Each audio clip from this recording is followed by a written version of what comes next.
កណ្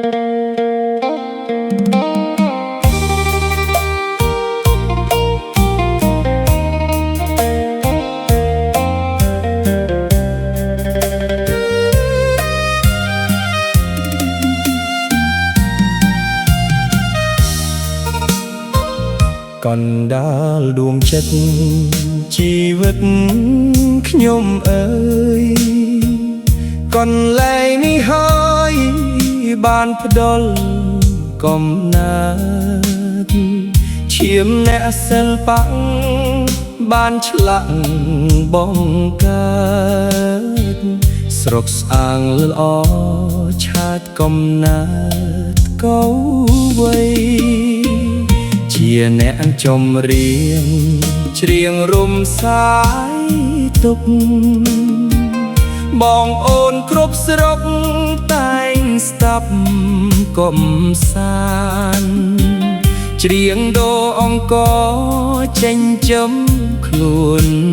ត្រាតលំបាកឥតស្រាកស្រាន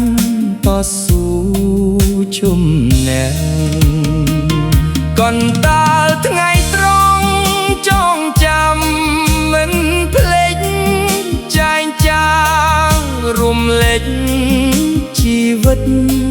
ស្រស់ថ្លាទឹកដំសំនៀងសាយពេញលោកកាជីវិតចែងចាជាអ្នកចម្រៀងបងហើសំនៀងបំពេដួងចិត្តទុកសោករួមរិទ្ធត្រូវបានរសាយអរគុណបងប្អូនញាតិមិត្តទាំងឡាយចាស់ក្មេងចិត្តឆ្ងាយតែងគាំទ្ររូបខ្ញុំ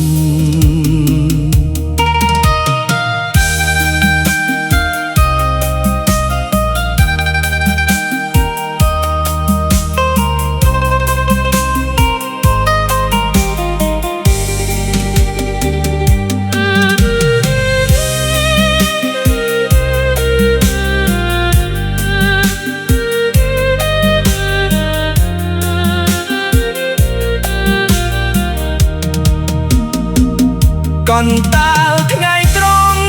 ចងចាំមិនភ្លេចចែងចាងរំលេចជីវិតស្រស់ថ្លាទឹកដំសំនៀងសាយពេញលោកកាជីវិតចែងចាជាអ្នកចម្រៀងបងហើសំនៀងបំពេដួងចិត្តទុកសោករួមរិទ្ធត្រូវបានរសាយអរគុណបងប្អូនញាតិមិត្តទាំងឡាយចាស់ក្មេងជិតឆ្ងាយ